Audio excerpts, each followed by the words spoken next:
right, well, good afternoon. Everyone, feel free to rest and digest. I'm perfectly fine with that. Mellow, please keep your eyes open though, that's all I ask for, maybe ears. So I do a lot of research in rural care with older adults or people with disabilities.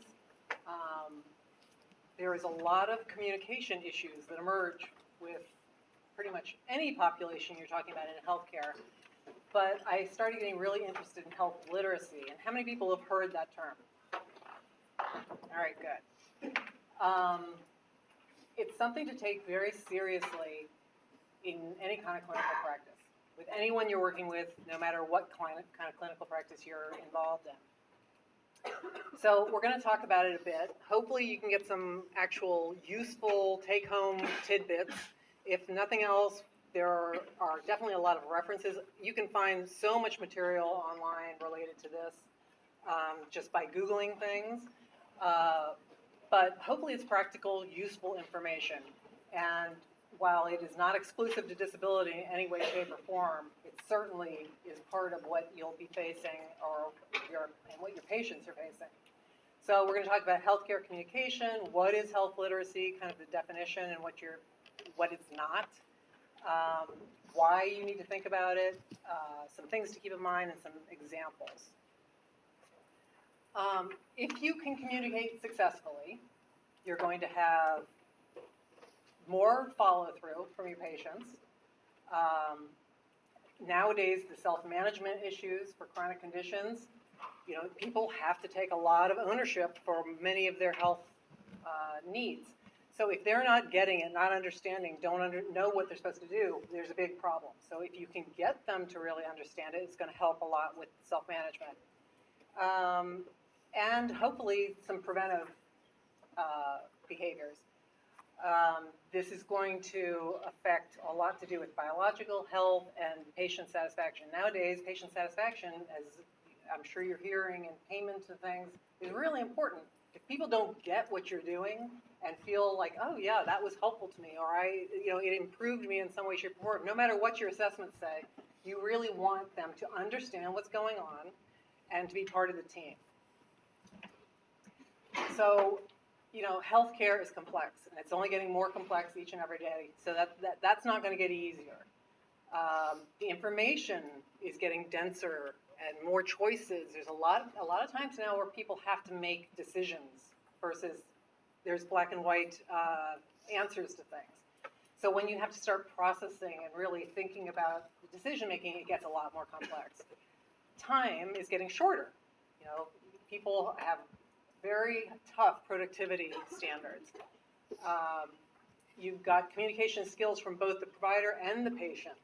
So it's not just that I'm saying providers have to be the one that bear the onus, but kind of you do, really, because they're coming to you as they are, and it's up to you then to figure out a way to reach them at where they are. And healthcare encounters can be very high stress.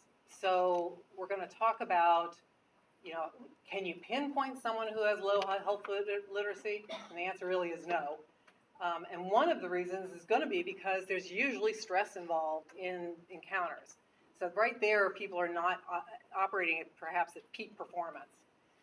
So the definition that currently exists for health literacy is the ability to obtain, process, and understand health information to make decisions. All right, so in this day and age, we're at the obtain, process, and understand, really. And really, we're probably at the obtain. We can't guarantee that if all perfect things fall in line and the communication goes perfectly, that someone's actually going to make a decision appropriately based on that. To some degree, I feel that's outside of the hands of the provider. But this obtain, process, and understand. So one of the biggest things you have to know right from the beginning, health literacy does not equal literacy. There are people that are quite well educated that just may not be that up on health or the healthcare system. So to them, it's very alien, and they're not going to know the things you might assume a typical person would know. And if they're doing all sorts of different surveys back in the day, and over a third of the adult population has limited health literacy, which is basic or below, which means they're not going to be doing a lot of complex decision making. And if you're trying to communicate complex things, it could be a problem. The people with lower health literacy, the people who aren't getting what you're saying, or it's not being presented in a way that's useful to them, we're back to, I think you've heard this probably a million times today, but evidence-based. This is evidence-based. We know that they're going to have worse outcomes. There's going to be higher healthcare costs. So this is a proven fact. It's nothing to think, well, maybe. No, if they're not getting it, the outcomes are going to be worse. So here's a kind of a schematic of how you could look at this. So you've got the person and you've got the system. And if it meets and everything's great, you're not going to have a big problem. Usually it doesn't meet perfectly. The system's complicated, demands are complicated, the person is coming with all sorts of different levels of skills. And when you talk about health literacy, you can look at it two ways. You can look at public health or clinical perspective. I'm expecting you all to be in the clinical perspective side. If you're at the public health side, it's like, okay, this is an asset to develop. We want to build health literacy out in our communities, through our schools, and this needs to happen. I mean, it is important, and it's not something that really, I think, is being addressed as much as it needs to be for how important it is.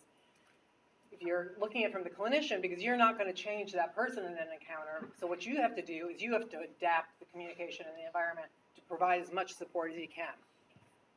So we'll be looking at it from that clinical care perspective. It comes down to, there's reading, numeracy. Numeracy is one of our biggest issues in the US. Our citizens do not have strong numeracy skills.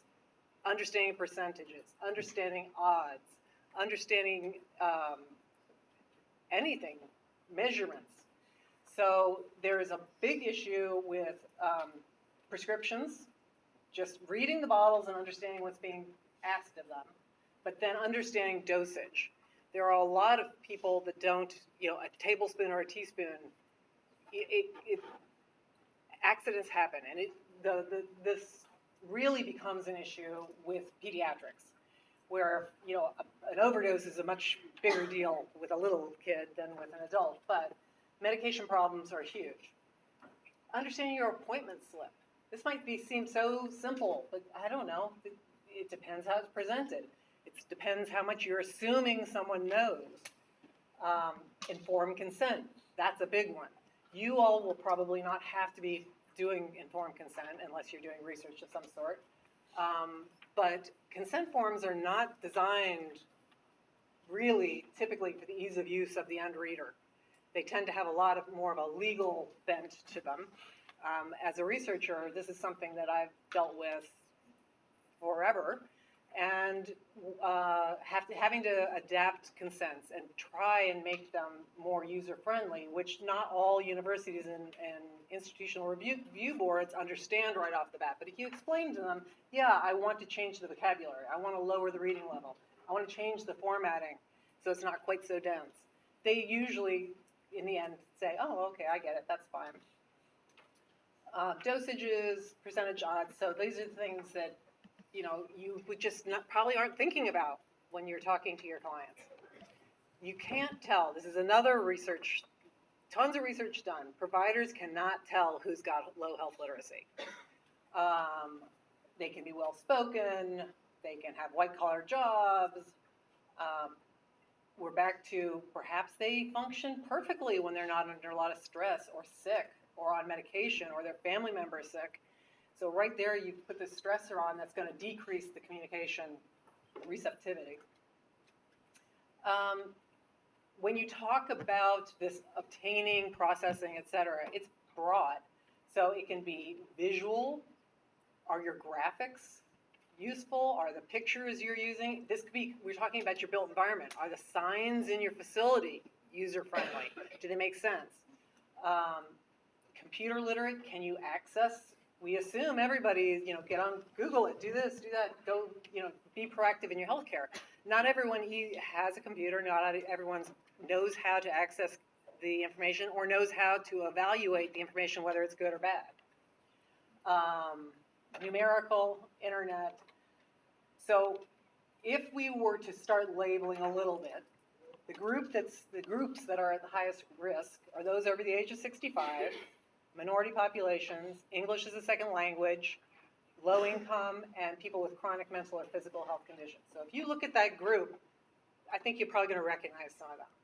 You're going to see some or all, or some with all of those things in your clients. So you just have to really, I think the gist of this whole talk is assume that you're going to have to go above and beyond to communicate whatever it is you want someone to do or learn. So one way of doing that is to kind of approach things from a universal precautions idea. So it's the same as, in a hospital setting, we're going to wear gloves because we don't know who's got bloodborne infection. So we wear gloves with everybody. That way also you're not singling out somebody. So if you do this approach where I'm going to be as clear as I can be, assuming everyone's going to have some sort of perhaps barrier to getting what I'm telling them from the beginning, so that I don't have to backtrack and try and fill in the gaps, which you may still have to do anyway. But it's this universal, as in like universal design or anything else. You're starting with hopefully covering the broadest group of people you can, knowing, sure, you're not going to get everybody. And there's going to be people that are on the high end that really do get this, and who are like, why are you talking to me like this? Why are you giving me this basic information? Fine. When you run into that, move along, you're fine. But the vast majority, you're not going to get that. One of the biggest things is what language you use. And so here, everyone gets trained to be very medical and very formal and very smart sounding. Now we're going to say, take that all away, and if possible, let's use plain language as much as you can when you're in a clinical setting. Some people call it living room language versus medical or clinical language. And you're going to have to cut back on jargon. Jargon creeps into all our lives because we're saying things over and over again. But the person you're talking to, it may be the first time, and they're like, what does that mean? I don't know what you're talking about. The easiest thing you can do is change physical environment and physical things. So your written materials, that's the lowest level of trying to address this. And so that's something at the very least, and we'll go through some examples of what to do. That's the easiest, most basic step of addressing health literacy. Then you start getting more complex when you get into the spoken communication or beyond. And then the situation we're in is, this is a basic right of a patient. I mean, they're there to get care. They're being paid, you all being paid for it. It is their right to get the information they need. So it's the duty of the provider in the situation to make that happen. And again, there's no perfect world, there's no perfect communication, there's always going to be misses and slips. But at least being aware and thinking about it in each and every encounter is going to be the best way to start. So we're going to talk about, as I said, there is spoken, written, and environmental. We're not going to get into environmental today, but do think about it. Things like, where are the signs in your building? What words are you using? Do you use radiology or radio and x-rays? And, are different words being used throughout? Do people know where to park? Little things like that really influence the encounter as a whole and influence the stress levels that you're then going to encounter with your clients. When research has shown someone comes in and sits down with a physician, they're going to take home about 30% of what's said to them. So right there, one thing, and probably the hardest thing you're going to be faced with, is need to know, nice to know. You want them to go home with the most important information. So whatever that means, whether it means how you present it, the timing you present it, how many times you present the really important things, but it also means you probably can't tell them everything you would love to tell them. Clinicians want to help. We want to provide a bunch of information, and that's great, but too much information will cause a shutdown. And either they may miss what the key points are, or they just stop listening or reading. So it'll be something you have to think about. Luckily, in the rehab world, we tend to see people more than once. So we have the opportunity to be repetitive, and there's nothing wrong with being repetitive, particularly if it's really important. You may feel like you're going crazy saying it, but a person needs to hear things numerous times. And to top things off, the people that are at the highest risk are the people that are not going to ask you questions, because they don't even know what questions to come up with for you. They're not going to be the ones that are out there being proactive and seeking their own health information. And they are not going to understand medical terminology and jargon. So with spoken, one of the big things is time. Again, we're a little luckier than some fields. You get to spend some time, but you still end up being rushed. I mean, that's the way it is. Your encounters can't feel rushed. If they feel like you're pressured, they're going to try and help you out. They're not going to try and slow you down. They're, oh yeah, I get it, I'm fine. So right from the bat, this is another one we don't have a problem with. Warm greetings. All right, so we do rapport building. I think that's pretty natural for our field. Making eye contact. The electronic medical record thing, lovely, wonderful, efficient. But walking around looking at a computer while you're talking to somebody is a completely different experience.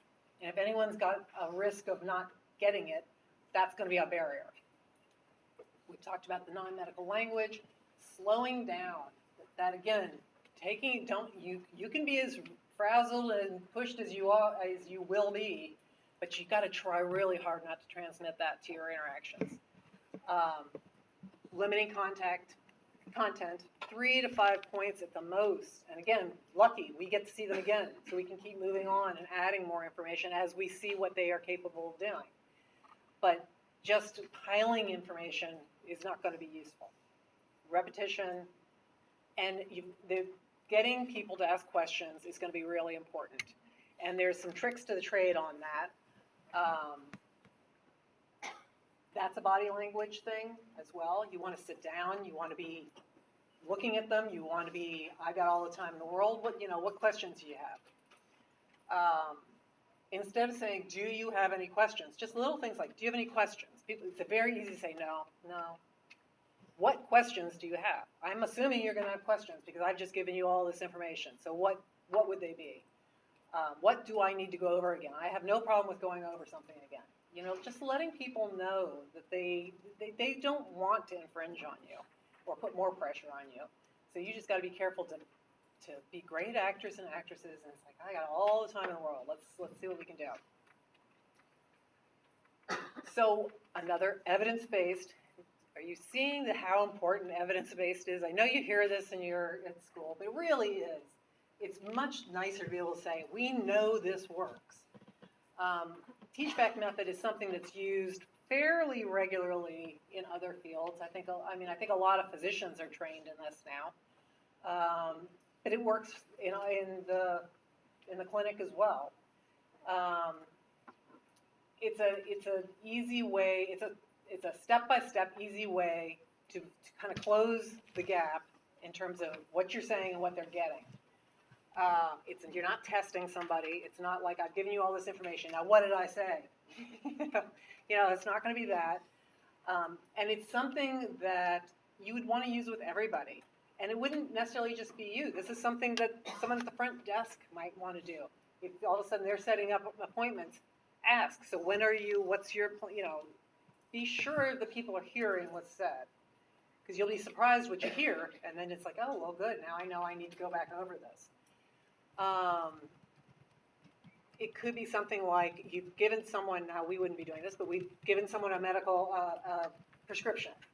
And you've talked to them. This is how you need to take it. And you're going to want to say to them something like, okay, I've given you all this. Can you tell me, so what is it that you need to do with this medication? And let them try and repeat it back to you. Or I've told you a lot about your diabetes care. I've told you a lot about wound management, whatever it is, and ask them to repeat back what it is that they heard you say. Sometimes it's even just, what are you going to do when you get home? Having people visualize and formulate their thoughts or a plan is going to be really beneficial to outcomes.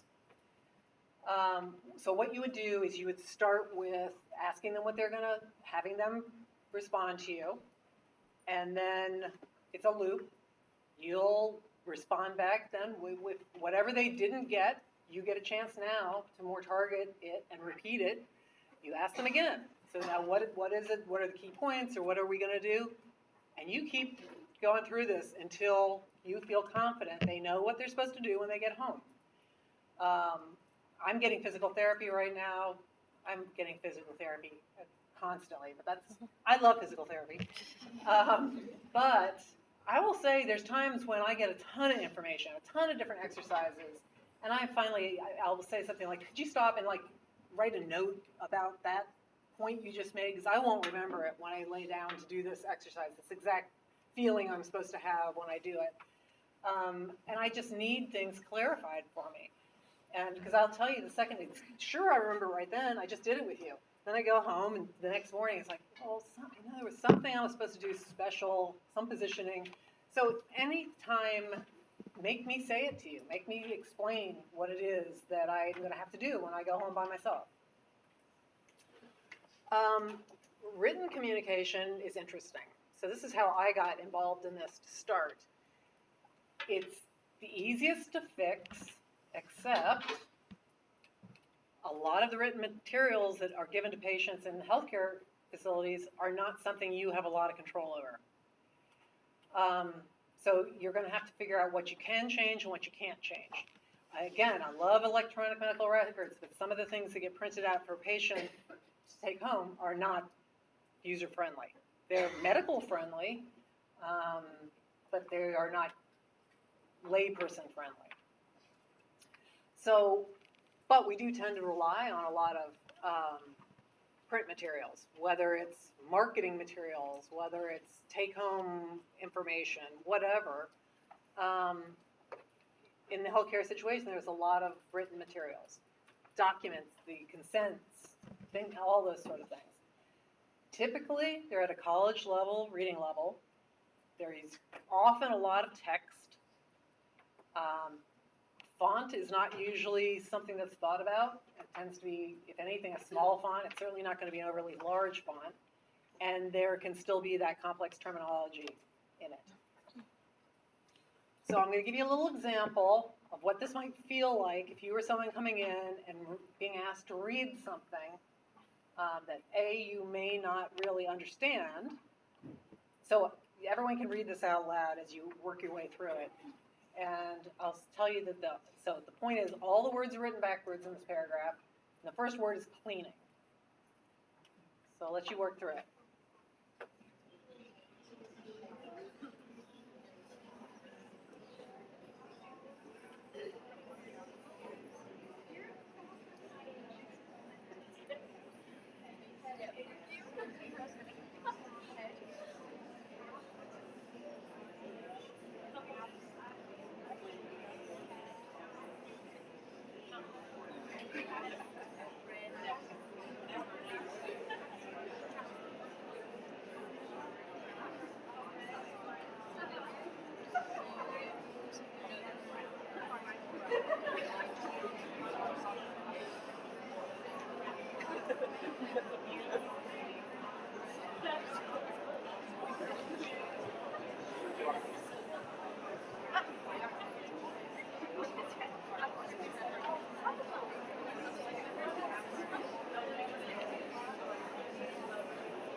All right. You can give up now.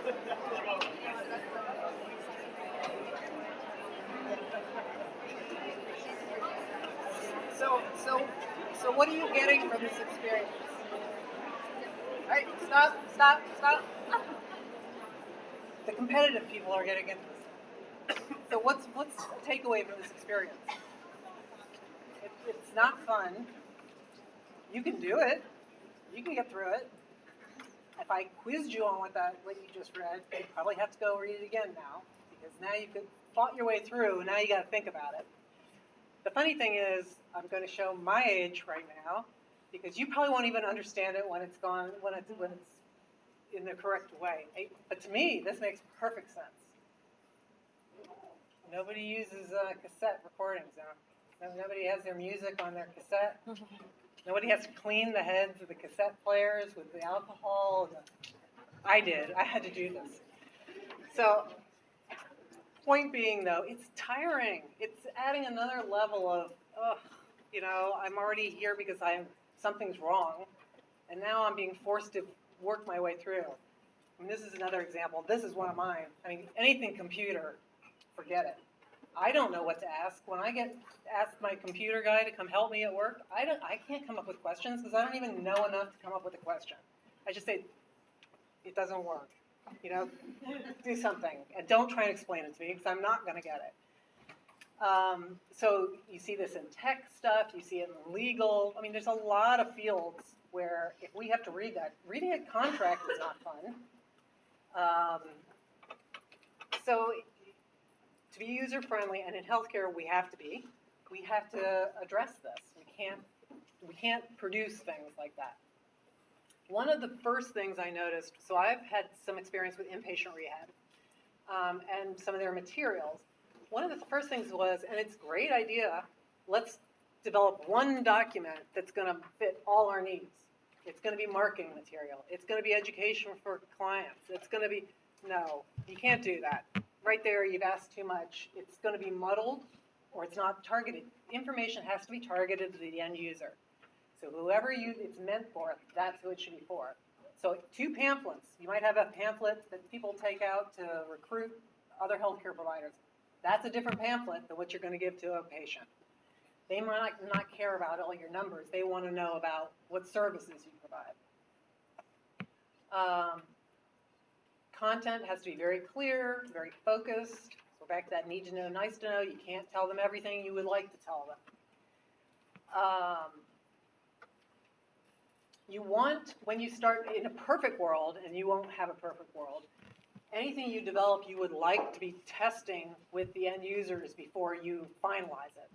So you want to see, can you read this? Does this make sense to you before you make it that's what all clients are going to be getting?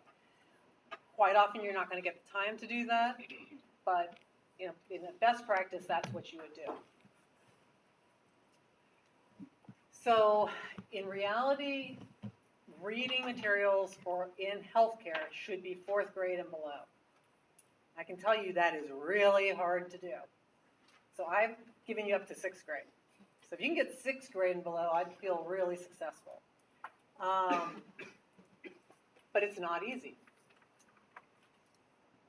Another thing to do is to add a you component. So it's written for you, not this general group. So whether you can personalize things in any way, shape, or form, that's a better connection, it tends to be. I'm sure all of you have read, and you're all reading now, these nice, dense research articles. But it's much easier if you've got not big, thick paragraphs. You do need headings. You need a lot of white space. Give people time to flow through and not just get caught and stop reading. All caps, not good. Don't do all caps. Hard to read, actually. My new pet peeve, and so this shows up in PowerPoints, so if you have to give a PowerPoint presentation to an end user group for some reason, the white font on dark back is really hard to read. And for older adults, it's getting into the impossible range. And yet that seems to be the thing. Like all the new PowerPoint templates now are this white font on dark backgrounds, and it just drives me nuts. So be aware of it. Be aware any kind of materials that you want the highest contrast. Black and white is always good. Nothing wrong with that. You need to be kind of prescriptive. This is what you need to do. That's kind of where you start. Any kind of filler information maybe comes at the end, but what do they need to do? What is the most important thing? Bolding, headline, underlining subheadings, bullets, short sentences. I love bullets. I use them a lot. Font at least 12. If you're working with older adults to a large capacity or anyone with any kind of vision issues, might want to go higher than that. You get back to that, nothing's ever black and white and perfect. That was mentioned before. If you get too big of a font, now you might have too many pages. So you want to keep things short, if possible, too. Handing someone 5 pages to read versus 2, actually 1 page is like the perfect world. And then you would just end up with lots of 1 pages, I guess. I don't know, but so chunking information with the heading, so people know exactly what they're getting. The short sentence, the word choice. Graphics are good, if they're good. There are a lot of bad graphics, and the pharmacists got into it, and they were getting, trying very hard to use the graphics. But if they're not good graphics, it confuses the issue. So if you look at a lot of these, I mean, my goodness, maybe the do not drink I could get. Do not crush or swallow pills, and they're showing a digestive tract with something. I don't think people are getting what that would be. If the words weren't there, you wouldn't understand what was happening. So at that point, is it useful? I don't know. It's taking up real estate. And on a prescription bottle, there's not a lot of real estate, so you want to be careful what you're putting on there. But don't take with dairy products or acids or iron preparation. I mean, how can a picture illustrate that? It can't. So you just want to be careful. I would love to make pictures for everything, but you really do. That is an end user one. That's the one where you want to get some feedback from other people. What are you seeing when I use this picture? Also, the written stuff cannot take the place of oral communication. I mean, you really have to go over it with them, number one, at the very least. Just giving something to someone, there's no telling. And this is true in consenting. Again, it's important in my world. It may not be in yours. But I will have people give them a consent form, and I am assuming it's important enough for them to read, but don't assume that. They may not. They'll just be like, oh, I'm sure you're not going to do anything bad. I'll sign it. No, please read it. Let's read it together. Let's go through it. So reviewing it, I like this. I'm very visual, and I'm always taking notes or doing that kind of thing, but I like circling things. So if you're giving someone a handout, if something's really important, highlight it. Use a highlighter or circle it as you're going through it with them so that when they get home, that's what jumps out at them. Use the teach back method on those. Anything you give in writing, if it's important enough that they need to take it home with them, I would want to double check that they're understanding what that information is saying. So you can test readability. Has anyone done this using Windows or Mac? Readability scores? Mm-hmm. This is how, I think the handouts or materials that I've provided, I think are on the KARRN, will be on the KARRN website. So this presentation is on there. There is a sheet that shows the Windows and Mac, which you do to turn it on your computer, but you can Google this and it comes right up. So you do probably have to turn it on, and it will show up with the grammar and spelling stuff. But once you use it, it will evaluate the readability of your document. So it's going to give you reading level and reading ease. I tend to be most interested in reading level, but they do go hand in hand. So it'll give you a score of something like 8, which would mean 8th grade. An 8th grader should be able to read this. Like I say, with the medical, if we can get 4th, 5th, 6th, that would be great. Readability, or the reading ease, they tend to look at the sentence length and number of syllables in your words. So if you cut into shorter sentences, the more complex the sentence, the harder it is to understand. So shorter sentences and or good old bullets, maybe don't even have to be sentences. And then cutting back on the multi-syllabic words, and let's see if we can get this down to living room language, or What tends to happen with a lot of this is you might put the living room language and then the real word, the medical word in parentheses, or vice versa, so that they're getting both. Because it might be necessary that they recognize what the medical word is. There are a lot of resources out there. This is one that you can get through the CDC, which is just a big, thick thing of word choices. Things you can trade out with, medical terms that you can then try and use a more layperson language. So it's nice, it's interesting to see which words they think are issues. But things like ailment, benign, people don't understand the word benign. And then when you're in a cancer situation, you kind of want to know what benign means. Dosage versus dose, dysfunction versus problem, lesion versus a wound or a sore, condition, health problem, oral by mouth, adverse, bad. I mean, there's some words that we just use very easily and typically, but don't assume. Cognitive, which you're learning and thinking. One was pretty interesting, which is diet, and people assumed you were saying they had to go on a diet, versus just, I'm talking about your diet. Well, I'm not on a diet. I don't need to be on a diet. You're like, no, what you eat, just what you eat. You know, avoid confusion. I had one opportunity working with an inpatient rehab place where it was part of a bigger study which was looking at how does health literacy influence the experience of people with cancer who get inpatient rehab. But while we were doing that, we were like, well, what is it that this hospital is actually handing out to people? Because here's the other thing nowadays. People can download whatever they want and print it off and hand it to their patients. But it doesn't mean that's standardized, and that's what that facility has approved, that the handout, or that everyone's handing out the same thing. So it was like, well, let's collect what people volunteer up as important written documents that get sent home with patients. So we had initially 90 pieces of material, and we did an evaluation, and the average reading level was 16th grade.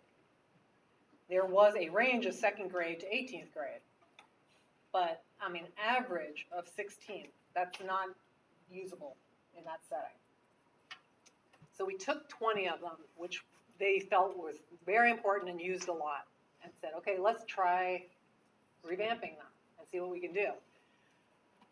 One of the things, you know, as I say, it's very important how you present it. So instead of inventing the wheel, we followed up on a public health technique that has been being used, which is Ask Me 3. So this is something the public health people are trying hard to have. Actually, this would be the public health view of health literacy. Here are things you need to ask your healthcare provider. And we decided to put all our forms sort of in that format. So what is it? What do I need to do? And why is it important? It just seemed that, you know, those are kind of the headings. It's clear. You see what you're getting under each of them. So we decided to use that format.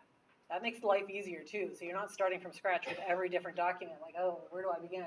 What am I going to put on this one?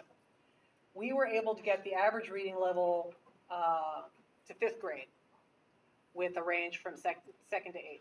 So, I mean, it's doable. It's time consuming. But once you've done it, it's incredibly helpful. The two biggest things we had was vocabulary and the amount of information that were on the original documents, and formatting.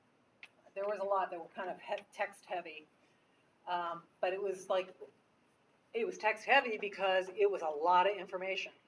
And again, we would love that to be what people went home with, but not if it means they're not reading it or using it. So this is broken down by discipline. The blue is the initial, when we evaluated the first time, and then after we adapted. PT was the easiest because they do use a lot of pictures. So that right from the start, that's beneficial. Nursing was hard because they had so many different documents. They had the most documents. And it was such a wide variety of things that were being handed out to people depending on what their diagnosis were. Speech-language pathology was hard because they have a lot of funky tech vocabulary, and you can't really get rid of all of it. So but with effort and with formatting and with consensus, because wasn't one person doing this, it was a group, and we would send it back out to the OTs or the PTs of the speech. Can you sign off on this? Is this okay? Is this enough information? So I'll give you a couple just examples here, just to show you kind of different formatting. Again, these are not rehab specific. So this was a consent form. This wasn't anything I was involved with. This is just an example that's out there. So it's, the information's all there. It's pretty dense. Nothing's jumping out at me. I could see where you might kind of skim it versus taking the time to see what's going on. So, and that was at 12th grade reading level. So right there, not good. So when they edit it, this is more of the, let's cut back here. Let's not use full sentences if we don't need to. Let's get the bullets in there, the key things that we want their eye to see and them to go home with. They got it down to 7th grade on this one. So again, it's still not optimal, but very few consents are going to get down to 4th or 5th or 6th. So 7th grade is pretty good. So that one is predominantly formatting and cutting the excess. Here's one. This was an example of a referral letter. So it was, it's just a very generic letter. Nothing particularly that jumps out at you. It's too generic. It's to dear parent. It's not to you. And it's from your community health nurse. It's not from somebody that you can, pinpoint. There's some really good information in this, but it kind of blurs. So if you just change the formatting, so you're putting it to somebody, dear Mr. and Mrs. whoever. Here's the point of this letter, one sentence or two sentences, and then these were the major things that were in all that text that you want them to see. Oh, yeah, I do want to find out about family nutrition, but that was buried somewhere back in there, and it was in a list of things, and it didn't jump out at me. And then you get somebody's name. The personalization really makes a difference in terms of how much attention people pay to what they're reading. This is an example of it was a press release, so it was in the newspaper, so it was geared towards the public, not healthcare providers, not researchers, and it was at 18th grade level, and it is very, very, very not user-friendly. So, I mean, this one I just saw in the paper, and I'm going, oh my gosh, I have to cut this out as an example, because who's understanding what they're saying here? It's too jargony, it's too dense, it's too specific. I mean, you want the public to know, go get an HPV, a vaccine. And it's important, so that's great. But the way it's presented, people aren't getting it. They're not going to read it. So this is a quick stab at trying to reduce it. So I'm certainly not saying any of this is perfect, but I got it to 7th grade pretty easily. Just by, let's be a little clearer. What are we saying? What are the main points that we're trying to get across here in the most lay language I could come up with? And I probably, if I worked harder, could come up with it a little better. But it's just taking the time, or just thinking about your audience and the risks they're dealing with in terms of understanding.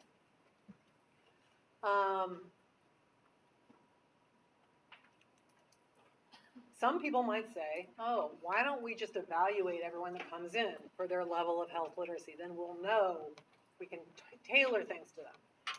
Number one, they're not good assessments out there.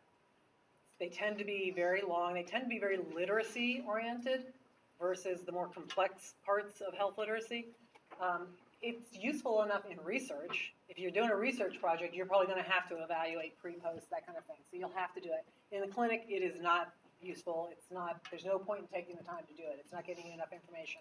So we're back to think of it as everybody and being as clear as you can be from the beginning to the biggest audience. Same as what you would do with universal precautions or universal design. For the spoken, the 3 key points probably to take home is the body language, the amount of information you're trying to get across, and using the teach-back method. So if you can keep those 3 things in mind when you're talking to somebody, even if you're tired, even if you're rushed, it's going to make a difference. It's going to make it better. And for written, it's the amount of information, it's the vocabulary, and it's the formatting. Like I say, that's the easiest thing you can do. That's one starting point. It's one thing, if you could get some skills where you understand, once I did that one project with the hospital, they were sending me every document they could find to have me try and revise it. I'm like, I am not an expert in this. But you start learning pretty quickly the tricks of the trade. And hospitals would love people, or clinics or whoever, would love people to, they want to provide good information. So if you have the skills or the lens that you're looking through is to say, that is not a good form, or we might want to think about reformatting this, it's a great thing to bring to your job.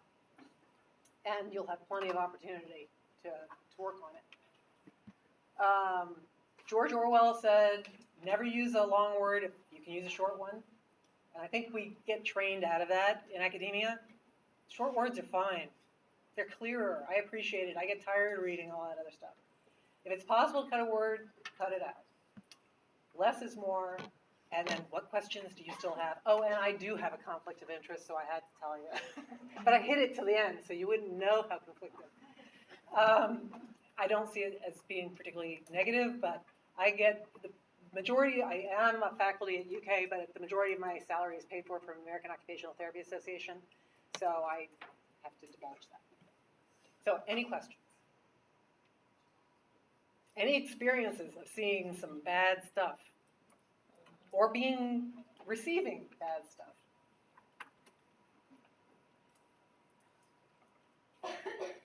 Anytime you've been to a hospital and you get lost.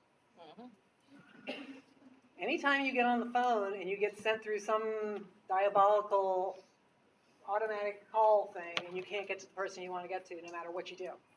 UK has a very bad system right now in terms of trying to get to someone to change appointments. That's part of health literacy, to be honest with you, clear communication. Yep. So I've heard research about like whenever you go to the doctor and you're a patient, and the doctor usually hears the first 3 things that you complain about and then nothing else. Is there research on that for like presenting information and educating patients on like how you or where you lay out your information as well? I bet there is. I don't know it. My guess would be you want your most important information at the beginning and the end. Just don't overwhelm in the middle. It dilutes what you're trying to do. So, I mean, it's horrible if you only get one shot at somebody. I get that. But it also depends what setting you're in. So, I mean, if you're an inpatient, you're probably not going to be addressing every need they're going to need. And I know people won't like hearing this. When they get home, you're just probably not going to be addressing all of them. Hopefully, they're going to get some other level of care that takes it the next step. So you can't be all things to all people, particularly the ones that need a lot of support. But I would guess, if it was me, I would lead with the most important and then repeat, close with the most important. And just, you can, depending on how much time you have, you probably can feel out how much people are getting to a certain extent, if they want more information or not. But just be careful, because we all want to help. And I know a lot. I can tell you a bunch of stuff. But if it's diluting your message, you got to be careful. Yep. Yeah, I work for the Office for Children with Special Health Care Needs, and we provide specialty medical services for children from birth to 21. And they come in our outpatient clinics, and our staff talks to them about various medical issues, transition issues to adulthood, those type of things. And what we've noticed in our practice is that it also depends on when the patient or their parent is ready for younger people. Because I'm talking to you all as PTs and OTs when you're working with children. It's also when they're ready to hear it. Yes. Because sometimes you could talk to a family or you could talk to an individual, but if they're overwhelmed or they're stressed because they've just gotten a severe diagnosis or they're overwhelmed because they got other things going on in their life, and if they're a follow-up patient, a lot of times whenever that particular issue that they're ready to talk about that time or they're really interested in, that's when they'll ask you. One of the things in particular I did is whenever they graduate high school, and then they're looking for adult health care or adult services, then at that point they'll call, and they may not know exactly what, but I remember you talked to me about such and such, and then they're ready to hear it. So sometimes it's not the patient ignoring you or not paying attention, it's just they've got other things going on in their life, and what you told them at that time was not of particular importance to them. Yes. We had one doctoral student specifically through the rehab science program at UK who helped work with us on people who had stroke and living in rural communities. And so we were trying to evaluate the types of information they got at different stages of care. And one of the big things was prevention of a second stroke. And I can't remember the numbers, but the majority of people in our study that we talked to said that no one had ever told them they were at risk for another stroke. Now, we know they were told they were at risk for another stroke. There's just about no way they got through as many levels of care as they had. But that wasn't what they were hearing at that time. And all of them, not all, but I mean the vast majority, so it's clearly that was not the time. Acute care was not the time. Inpatient rehab was probably not the time. Maybe if they'd gotten some home health and outpatient, maybe they heard it. But it's amazing what they hear and when. And you do have to think about that. You can't control that one as much. You just have to be sensitive to, they just shut me down right here. And maybe that's one where you do send them home with something and down the road, they use it. I did a study with cancer survivors who had rehab to see what sort of material they took with them. Once they went home, what did they have from information from their rehab experience? The vast majority didn't, and people got notebooks with things. Sometimes that's too much. I wonder, you gotta be careful what you put in those, but some knew where they were. They don't look at them, but they know they're there, so if they needed something, they felt that would be helpful. Some had no idea. Doesn't remember ever getting anything like that. Didn't know what I was talking about. One guy had bladder cancer and had an ostomy, and he, so I was thinking, you probably got a lot of information on that. He's like, I got information. They showed me things when I was inpatient. They gave me this DVD if a problem occurs. And I'm like, oh, so what's in that? He's like, well, I don't know. I haven't had a problem yet. He's like, I know where it is. It's right here. And it was like right next to his chair. So if something did come up, he felt he had a resource. And so that's better than nothing. But people pick and choose. And that's another one of the things that you just got to know. And when people get frustrated, why aren't they doing their home exercise? Or why aren't they doing this or that? Some of it is just human nature. Some of it is they can't for some reason. Some of it is they don't remember what they're supposed to do. Who knows? It's one of those fun things you get to work out. And it's different with every person. Any other examples or?